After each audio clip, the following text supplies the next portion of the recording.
I, 25F, have a complicated family situation that recently blew up. My dad passed away last month and left me his entire estate, including a college fund he had set up for me years ago. Now my half-sister Michelle, 19F, and stepmom Deborah, 45F, are demanding I split it with Michelle since she's starting college soon. This whole situation has made me question everything about our family dynamic over the years. For context, my parents had what started as a happy marriage but fell apart when I was young. My mom was a teacher and my dad worked in finance. They met in college and married right after graduation. I was their only child and for the first few years everything seemed perfect. But when I was 5, they divorced after my mom discovered dad had been having an affair with Deborah, who worked as his administrative assistant at the time. The divorce was messy. My mom was devastated but never spoke badly about dad to me. She got primary custody while dad got weekend visits. Even through the divorce drama, dad remained very involved in my life. He never missed a weekend visit, came to every school event, and called me every night before bed. Looking back, I think he overcompensated because he felt guilty about the affair. Dad married Deborah when I was 7, just a few months after the divorce was finalized. I remember being confused and upset about having to spend weekends at their new house instead of dad's old apartment where I had my own room. Deborah tried to play happy stepmother at first, decorating a room for me and buying me toys. But there was always tension beneath the surface. Things got more complicated when Michelle was born 2 years later. Deborah's attitude toward me changed almost immediately. She became cold and distant, making snide comments about how I was spoiled by both my parents. She would say things like I expected special treatment because I was the first child or that I was manipulative for wanting one-on-one time with dad. The dynamic only got worse as we grew up. Every time dad did something special for me, buying me a car for my 16th birthday, taking me on college visits, attending my soccer tournaments, Deborah would complain that he wasn't being fair to Michelle. She seemed to view everything as a competition between us sisters. Dad had set up my college fund right after I was born, contributing to it monthly even after the divorce. It was always meant to be my education fund. Deborah knew about it from the beginning of their marriage but constantly pushed Dad to split it between Michelle and me once Michelle came along. Dad refused, explaining that he and Deborah would save separately for Michelle's education since they had joint finances. I worked really hard in high school, partially motivated by wanting to make Dad proud but also because I knew college was expensive even with the fund. I ended up graduating as valedictorian and got a full academic scholarship to my dream school. Dad was overjoyed and told me to keep the college fund for graduate school or a future down payment on a house. Deborah's reaction to my scholarship was telling. Instead of being happy for me, she immediately started pressuring Dad to transfer the money to Michelle since I didn't need it anymore. Dad again refused, saying the fund was my safety net for the future. This caused huge fights between them that I would overhear during weekend visits. Last year, Dad was diagnosed with aggressive pancreatic cancer. He declined rapidly despite treatment. Deborah immediately started pushing him about his will, arguing that everything should be split equally between Michelle and me. She claimed it was only fair since she had given up her career to be a stay-at-home mom. Dad stood firm that he had already provided well for both Deborah and Michelle during their marriage. As Dad got sicker, Deborah tried taking control of his finances. She attempted to add her name to his accounts and even tried getting power of attorney when he was in the hospital. Thankfully, Dad's lawyer blocked these attempts. Dad confided in me that he was worried about Deborah trying to take everything once he was gone. Dad passed away 4 weeks ago. The will reading was yesterday and it revealed he left his entire estate to me, the house, his investments, savings, and my college fund, which has grown to about $180,000. Deborah completely lost control, screaming that I was a greedy bitch who was stealing from my sister. Michelle broke down crying about how unfair it was that I got everything when I had already had my college paid for while she might have to take out loans. Deborah has been harassing me nonstop since then. She's texting constantly about how I'm destroying our family and depriving my sister of an education. Michelle wrote this long dramatic post on Facebook about how I'm hoarding money I don't even need while she might have to drop out of her dream school. They're both acting like I'm somehow obligated to fund Michelle's education when Dad had 19 years to set something up for her if he wanted to. My mom supports my decision to keep the inheritance. She says Deborah is just angry she can't control Dad's money anymore and that Michelle isn't entitled to funds specifically set up for me. But several family friends are saying I should help Michelle with school since she's my sister and Dad did raise her too. I do feel bad that Michelle is struggling with college costs.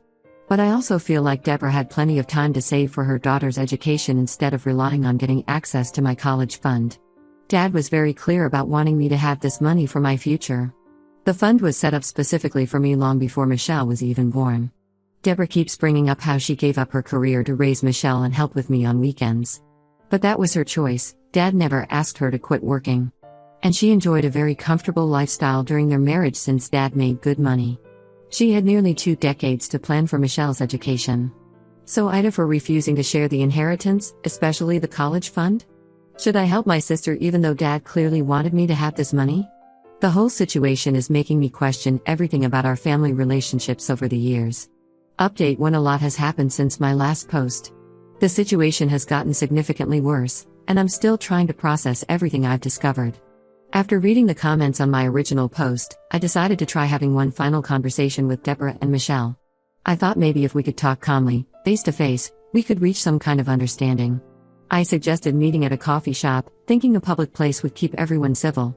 Deborah insisted we meet at her house instead, claiming she had important documents to show me. Against my better judgment, I agreed. I should have known something was wrong when I arrived and saw an unfamiliar car in the driveway. As soon as I walked in, Deborah introduced me to her lawyer, Mr. Anderson. She had ambushed me with a legal meeting without warning. They had papers spread out on the dining table and launched straight into pressuring me to sign a document. The agreement they presented would have split everything 50-50 between Michelle and me. Mr. Anderson kept emphasizing how this was the fair solution and how it would keep peace in the family. When I said I needed my own lawyer to review any agreements, he got very pushy. He started implying that things could get messy if I didn't cooperate, saying courts often favor minor children in inheritance disputes even though Michelle is technically an adult. That's when Deborah dropped the bomb: they're planning to contest Dad's will. Her lawyer claims Dad wasn't mentally competent when he made his final updates last year due to his cancer and pain medications. They're arguing Deborah should have been given power of attorney to make financial decisions. The lawyer even suggested I had somehow manipulated Dad into changing his will in my favor.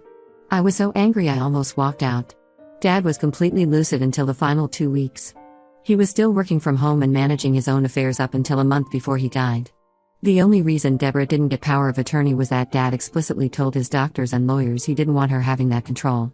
After that disastrous meeting, I went to Dad's house to start cleaning out his home office before the estate sale. That's when I found evidence of what Deborah and Michelle had really been up to. Dad's laptop was still there, and he was logged into his email. I know I probably shouldn't have looked, but something told me to check his messages.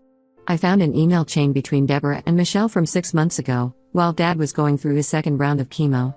They were actively plotting ways to get access to his accounts.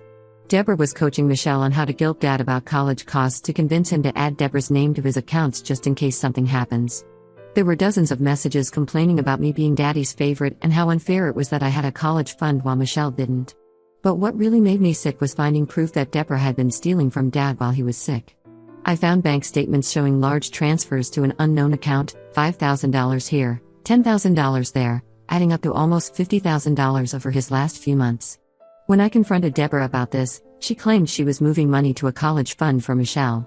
But she couldn't provide any proof of where the money actually went. Looking deeper into their financial history, I discovered Deborah has barely worked since marrying Dad.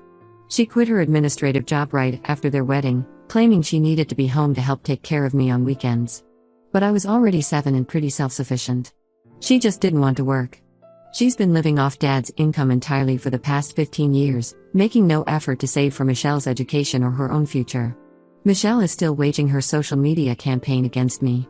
Her latest posts claim I prevented her from visiting Dad in the hospital during his final days. The truth is Michelle chose not to visit because she was too busy with her new boyfriend. She only came once, stayed for 15 minutes, then left because she had concert tickets that night. Now she's rewriting history to make herself look better. She's also spreading lies about me manipulating Dad into changing his will. Several of my cousins have messaged me saying they can't believe I would take advantage of a dying man. They weren't around during Dad's illness. I was the one driving him to chemotherapy appointments and staying overnight at the hospital while Deborah and Michelle carried on with their normal lives. But they're believing Michelle's version of events. I hired my own lawyer immediately after the ambush meeting. He says we have a strong case to defend the will. Dad made the updates through his own longtime estate attorney, who documented everything carefully, including having a doctor certify Dad's mental competency. We should be able to prove he knew exactly what he was doing. But this fight is absolutely destroying what little family relationship we had left. Finding those emails showed me who Deborah and Michelle really are. They were plotting to steal Dad's money while he was fighting for his life. I don't think I can ever forgive that level of betrayal. My mom was right about Deborah all along. She wasn't jealous of my relationship with Dad, she was jealous of not having total control over his money. Now that she's realizing she'll have to actually support herself and Michelle, she's panicking and trying to take what she can get. The court battle is just beginning, but I'm done with trying to maintain any kind of relationship with them. Dad warned me this might happen. In one of our last conversations, he told me to be strong and not let them manipulate me after he was gone. Now I understand exactly what he meant. Update 2: The legal battle has been exhausting, but we finally had a major breakthrough in court last week. What started as Deborah contesting Dad's will has turned into a much bigger investigation of long-term financial fraud. After our last confrontation, Deborah and Michelle went silent for a few weeks. Then suddenly they had a new, more aggressive legal strategy. They started claiming Dad had verbally promised to pay for Michelle's college and that Deborah had witnesses who could testify about these promises. They even produced a letter supposedly written by Dad mentioning splitting the college fund, though my lawyer immediately questioned its authenticity. My lawyer decided to dig deeper into their finances. When we subpoenaed Deborah's bank records, what we found was shocking. Remember that mysterious account where the stolen $50,000 went? It turns out it's an offshore account in the Cayman Islands that Deborah opened just 3 months after marrying Dad. For the past 15 years, she's been systematically stealing from their joint accounts. She would transfer small amounts regularly, usually under $1,000 so it wouldn't raise red flags.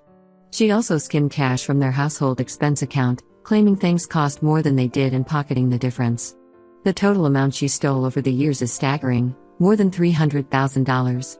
Deborah tried claiming this was an emergency fund she set up because Dad was controlling with money. But her own bank records prove otherwise. The money wasn't sitting untouched in savings. She spent it on luxury shopping sprees, expensive spa treatments, and secret vacations with Michelle that Dad knew nothing about. While Dad was working hard to provide for everyone, Deborah was secretly stealing and splurging on herself and Michelle. The most devastating discovery was about Deborah's lawyer, Mr. Anderson. My lawyer found emails between them dating back to 4 months before Dad died. They weren't just discussing legal strategy, they were having an affair. They met when Deborah started planning how to contest the will, back when Dad was still alive but very sick. Their emails are absolutely disgusting, joking about how they'd spend the old man's money once they won the case and planning romantic getaways for after everything was settled. But the real shock was learning about Michelle's involvement.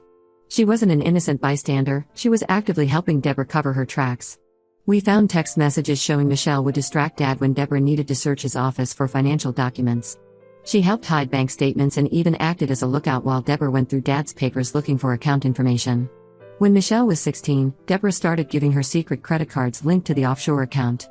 That's how Michelle bought the designer clothes and electronics she would show off on social media while claiming she had no money for college. She knew exactly what her mom was doing and helped hide it from Dad. When confronted with all this evidence in court, Deborah tried a new strategy. She claimed Dad had been emotionally abusive and controlling, saying she needed secret funds to protect herself and Michelle. She even tried saying Dad had threatened to leave them penniless if she ever left him. But I had years of family videos, photos, and texts showing how generous and loving Dad was with both of them. Deborah's own social media posts constantly bragged about the wonderful life Dad gave them. The judge saw right through their lies. Not only was the will challenge dismissed, but the judge referred Deborah's case to the district attorney for possible criminal fraud charges. The court also froze what's left of the offshore account and ordered a full forensic accounting of all their finances. Michelle had a complete meltdown in court when the ruling was announced. She started screaming that I had ruined everything and that she was entitled to Dad's money because she was his real family while I was just his part-time kid. The judge had to threaten her with contempt before she would calm down. The truth is finally out, but it's heartbreaking to realize how deep their deception went. While Dad was fighting cancer and trying to make sure everyone would be taken care of after he died, his own wife and daughter were stealing from him and planning to take everything. I feel sick thinking about all the times Michelle complained about not having money for college while she was secretly spending thousands from Deborah's hidden account. My lawyer says we might be able to recover some of the stolen money, but Deborah has already spent most of it. She's facing possible criminal charges, and her lawyer boyfriend has mysteriously disappeared now that everything's been exposed. I doubt we'll ever see a penny of what they took from Dad.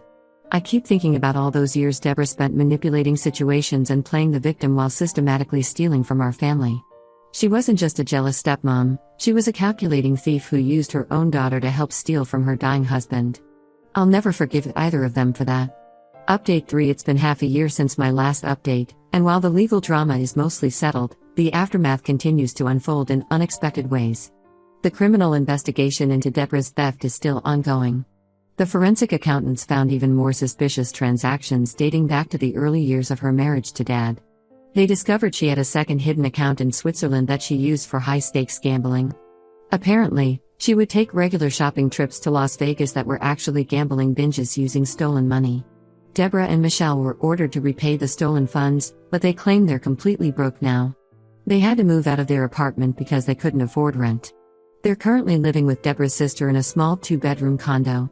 Deborah's sister initially defended them but changed her tune after Deborah tried putting credit cards in her name. Now she's giving them a deadline to move out. Michelle had to drop out of college after her first semester. She tried starting a GoFundMe claiming she was a victim of financial abuse, but it backfired when people found her old social media posts showing off expensive purchases. Someone even created a compilation video of all her luxury haul posts and vacations over the years, questioning where a supposedly broke college student got money for $500 shoes and first-class flights. The district attorney is considering pressing charges against Deborah for fraud and embezzlement. Her lawyer boyfriend dumped her as soon as the evidence of theft came to light. He's actually facing an ethics investigation from the State Bar Association for his role in helping her hide assets. Turns out he has a history of shady dealings with other clients too. I've had to block both Deborah and Michelle on every platform because they won't stop harassing me. They created fake accounts to comment on my work's social media, claiming I stole their inheritance. Michelle even showed up at my office once trying to make a scene, but security removed her. She's now telling people I got her fired from her part-time job by calling her employer, which never happened. The family is completely divided. Most people now see Deborah and Michelle for who they really are, especially after the court evidence became public. Several family friends have apologized for initially taking their side. My mom's cousin, who used to defend them, recently sent me all the manipulative messages they've been sending her trying to get her to pressure me about the money. I used part of the inheritance to buy a small house near my job, nothing fancy, just a modest 2-bedroom that needs some work. Deborah somehow found out and started telling people I bought a mansion with her money. The reality is I'm being very careful with the inheritance because I want to honor Dad's wishes. The college fund remains untouched. I'm saving it for my future children's education, just like Dad did for me. Sometimes I find myself getting angry thinking about how they took advantage of Dad's generosity for so many years. He worked so hard to provide a good life for everyone, and they repaid him by stealing and plotting against him while he was dying. But I'm trying to focus on moving forward and living a life that would make him proud. My mom says the best revenge is living well, and she's right. While Deborah and Michelle continue to scheme and blame others for their problems, I'm building a stable life and career. I've started volunteering at a cancer support center where Dad received treatment, trying to help other families going through what we did. I still feel waves of sadness about losing my sister, but the truth is I lost her long before Dad died. The person Michelle became under Deborah's influence, someone who could help steal from her dying father while pretending to love him, is a stranger to me. Some relationships aren't worth saving, and sometimes the healthiest choice is to let go completely.